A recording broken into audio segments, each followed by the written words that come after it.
부동산학 강론 부분에서 부동산 경제론 부분인데요.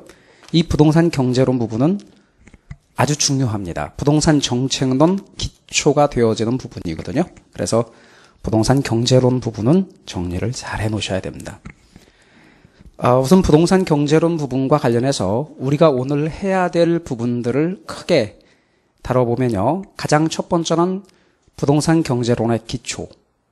두 번째는 그러니까 부동산 경제론의 기초가 되어지는 것은 수요 공급 이론이거든요. 그러니까 오늘 우리가 주되게 해야 될 부분이 수요 공급 이론이에요. 그리고 사실은 경제론은 거의 대부분 수요 공급 이론을 말하는 겁니다.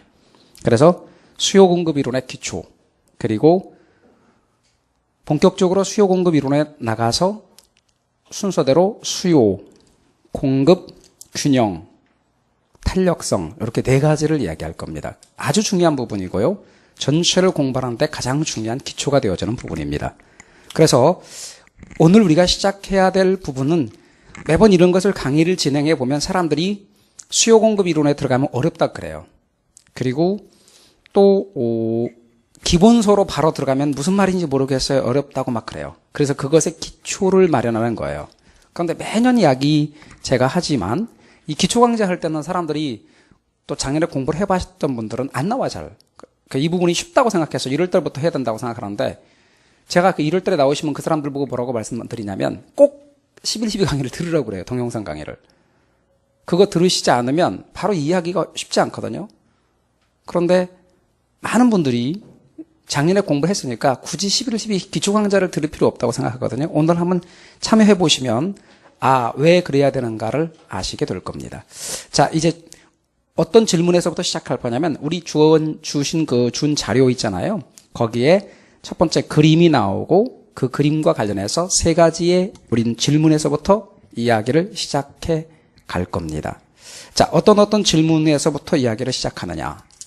우선 먼저 이런 얘기입니다. 제일 첫 번째는 이런 그림이 하나 나와요. 근데 그림이 나오는데 이런 그림이네요. 세로 좌표축은 가격이 들어갑니다. 세로 좌표축은 가격입니다. 영어권에서 발달했기 때문에 이걸 P라고 표현하고요. 가로 좌표축에는 수량이 들어갑니다. 수량이 들어가고요. 영어권에서 발달했으니까 이제 Q라고 줄여서 표현할 것입니다. 그런데 이 그림에서 수요 곡선은 이렇게 그림을 그리게 됩니다. 공급 곡선은 이렇게 그림을 그리게 돼요.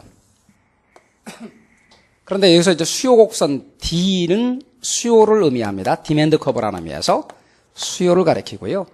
S는 서플라이 커브라는 의미에서 공급을 가리키는 표현이 됩니다. 그리고 교차하는 요점. 요점에서 요점이 이제 균형이거든요.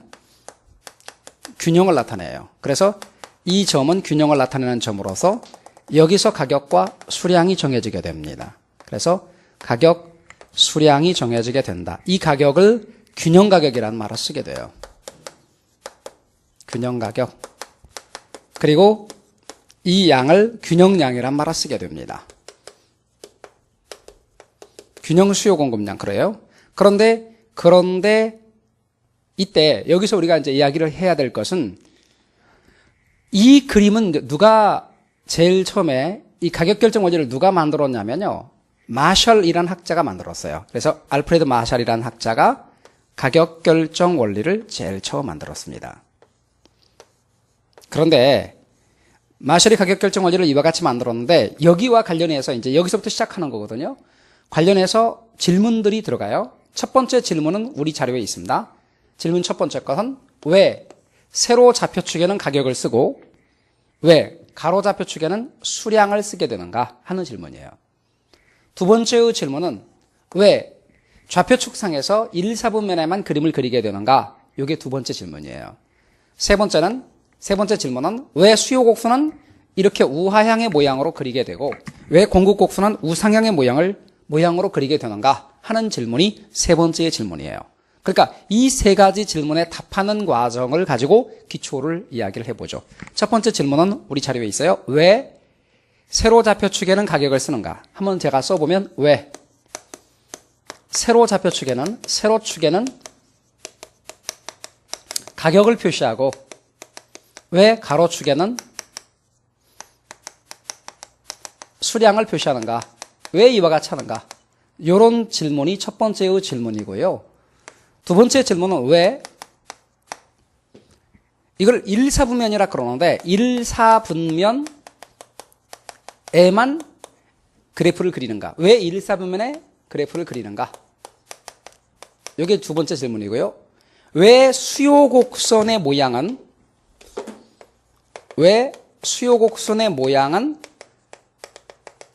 저와 같이 생겼는가? 저와 같이 생기는 모양이 뭔데요? 우하향 곡선이고 왜 공급 곡선의 모양은 저런 모양인가? 우상향 모양인가?